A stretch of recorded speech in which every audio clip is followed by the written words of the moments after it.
আসসালামু আলাইকুম। হ্যালো বন্ধুরা, কেমন আছো সবাই? আশা করি ভালো। আমরাও তোমাদের দোয়ায় আলহামদুলিল্লাহ ভালো আছি। আরও একটা নতুন ভিডিও নিয়ে তোমাদের সামনে হাজির হলাম। আশা করছি তোমাদের অনেকটাই ভালো লাগবে। আজকের ভিডিওটা হচ্ছে আমি শুটকি মাছ রান্না করেছিলাম। আর শুটকি মাছটা রান্না করেছিলাম হচ্ছে আলু, বেগুন আর খোসা সহ ছোট ছোট আলু গোল গোল করে কেটে দিয়েছিলাম। কিছুটা আলু খোসা সহ, কিছুটা আলু খোসা ছিলে নিয়েছিলাম বড়গুলো। আর বেগুন দিয়েছিলাম, টমেটো, রসুন কুচি, আন্দুনি পাতা আর হচ্ছে পেঁয়াজ মরিচ কেটে নিয়েছি। আর এখানে পুঁটি মাছের শুটকি ছিল আর হচ্ছে জাউর মাছের শুটকি ছিল। আর আমরা এই শুটকিগুলো আমরা বাড়িতে বানিয়েছিলাম, আম্মু বানিয়েছিল, সেগুলোই দিয়েছিল। ওগুলোই রান্না করব আজকে, তাই ভেজে নিচ্ছিলাম। আর শুটকিগুলো একটু বেশি করেই ভেজে নিয়ে রান্না করি আমি, কারণ একটু কম ভাজা থাকলে আমার মনে হয় যে শুটকি কাঁচা কাঁচা গন্ধটা থেকে যায়। এই জন্য সব সময় যখন আমি শুটকিটা রান্না করি একদম অতিরিক্ত ভাজা ভাজি, সেটা হচ্ছে একটু পোড়া পোড়া ভাজা। আর এই পোড়া পোড়া ভাজা শুটকিটা গন্ধটা অনেক সুন্দর আসে, কারণ এই যখন পোড়া পোড়া না হবে ওর মধ্যে থেকে কাঁচা গন্ধটা আসবে, কাঁচা গন্ধটা বের হবে। তাই একটু বেশি করে ভাজার চেষ্টা করি, পোড়া পোড়া করে। আর এদিকে শুটকি ভাজা আমার শেষ হয়ে গেছে। এখন আমি তরকারিটা মাখাবো। এর মধ্যে পেঁয়াজ কুচি, মরিচ কুচি, লবণ, হলুদ, রসুন কুচি সব কিছু দিয়ে তার মধ্যে একটু তেল দিয়ে হাতে মাখিয়ে দেব। যেহেতু হাতে মাখানো তরকারি রান্না করতেছি আজকে আমি, এই জন্য এটা হাতেই মাখিয়ে দেব। আর আমার বাবার বাড়িতে সব সময়ের জন্য ছোটো মাছ যদি রান্না করা হয়, পাঙ্গাস মাছের পেটির চাকা যদি রান্না করা হয়, শুটকি রান্না করা হয়, তাহলে অবশ্যই হাতে মাখিয়ে দেয়া তরকারি হবে সেটা। আর আমার শ্বশুরবাড়ির দিকে শুটকিটা রান্না করলে ওরা তেলের ওপর দিয়ে রান্না করে, পেঁয়াজ মরিচ তেলে দিয়ে তার ওপরে দিয়ে এটা নাড়াচাড়া করে নেয়। ওরা এটা কখনোই হাতে মাখিয়ে দিয়ে রান্না করবে না। আর যেহেতু এটা আমি বাবার বাড়ি থেকে অনেক ছোটোবেলা থেকেই খেয়ে আসতেছি, তাই হাতে মাখানো তরকারিটাই আমার কাছে ভালো লাগে। আমিও এটা হাতে মাখিয়ে রান্না করতেই ভালোবাসি। যারা আমার ভিডিওটা আগে থেকেই দেখছো তারা অবশ্যই বুঝতে পারবে শুটকি মাছটা আমার অনেক প্রিয়। আমার অনেক ভালো লাগে শুটকি ভর্তা হোক, শুটকির ভাজি হোক বা শুটকির হাতে মাখানো তরকারি হোক, যে কোনোভাবেই হোক না কেন অনেকটাই পছন্দের আমার। তাই এইটা নিয়ে আর কোনো কথা হবে না।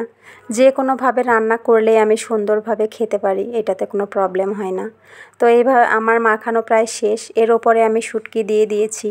আলু আর হচ্ছে বেগুনটা সুন্দরভাবে আগে মাখিয়ে নিয়েছিলাম।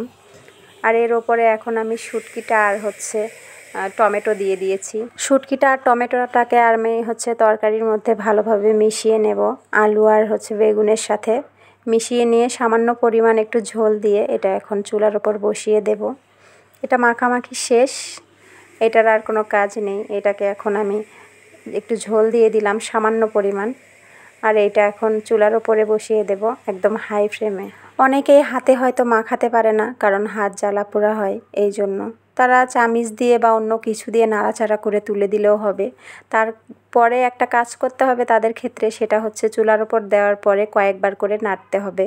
আমার যেহেতু মাখানো, এটা বেশি নাড়তে হবে না, আমি একটু ঝুঁকিয়ে নিচ্ছি, কারণ এটা ঝুঁকিয়ে ঝুঁকিয়ে রান্না করার জন্য ভালো হবে, সব মিক্সড হয়ে যাবে। আর দেখো ধোয়াটার জন্য ক্যামেরাটাও ভালো আসতেছিল না।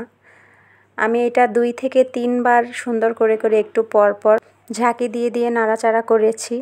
এর মধ্যে আর কোনো চামিচ বা খুন্তি দিতে হয়নি।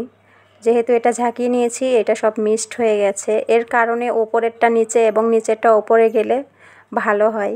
তাই আমার রান্নাটা প্রায় কমপ্লিট হয়ে এসেছে। দেখো তোমরা, অনেক সুন্দরভাবে রান্নাটা করেছি আমি, অনেক ভালো হয়েছে। যেটা ছিল সেটা হচ্ছে জানলা খোলার আগে, রান্নাঘরের জানলা খুললে অনেকটাই বাতাস আসে, আমার চুলায় লাগে, এজন্য রান্নাটা ভালো হতে চায় না। তার জন্য জানলা লাগিয়ে আমাকে রান্না করতে হয়। আর জানলা খোলার পরে কালারটা অন্যরকম হয়ে যায়।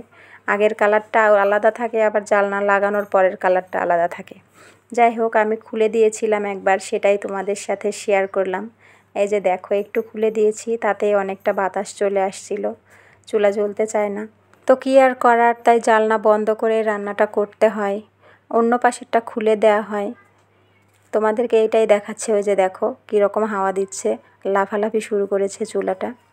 তো এই জন্যই জানলাটা বন্ধ করে দিয়ে রান্নাটা করি আর কি। তো রান্নাটাও প্রায় কমপ্লিট হয়ে আসছিল। এতক্ষণ যারা আমার সাথে আছো সবাইকে অসংখ্য ধন্যবাদ, অনেক অনেক ভালোবাসা। আমার হাতে মাখানো শুটকি মাছের তরকারির রান্না যদি তোমাদের ভালো লেগে থাকে, তাহলে অবশ্যই একটা লাইক করবে, কমেন্টস করবে। আর যারা আমার চ্যানেলে নতুন বন্ধু, তাদের সবাইকে অনেক ভালোবাসা। আমার ভিডিওটা ভালো লাগলে চ্যানেলটা সাবস্ক্রাইব করে পাশে থাকা বেল বাটনটি অল করে দেবে, যাতে আমি নতুন কোনো ভিডিও ছাড়ার সাথে তোমরা পেয়ে যাও। তো আমার রান্নাটা কমপ্লিট হয়ে গেছে। আজকের ভিডিওটা আর বেশি করছি না, এই পর্যন্তই। তোমরা সবাই আমার জন্য দোয়া করো আর সবাই ভালো থাকো, সুস্থ থাকো। তোমাদের ভালো থাকা কামনা করে আজকের ভিডিওটা আমি এখানেই শেষ করছি। আল্লাহ হাফেজ।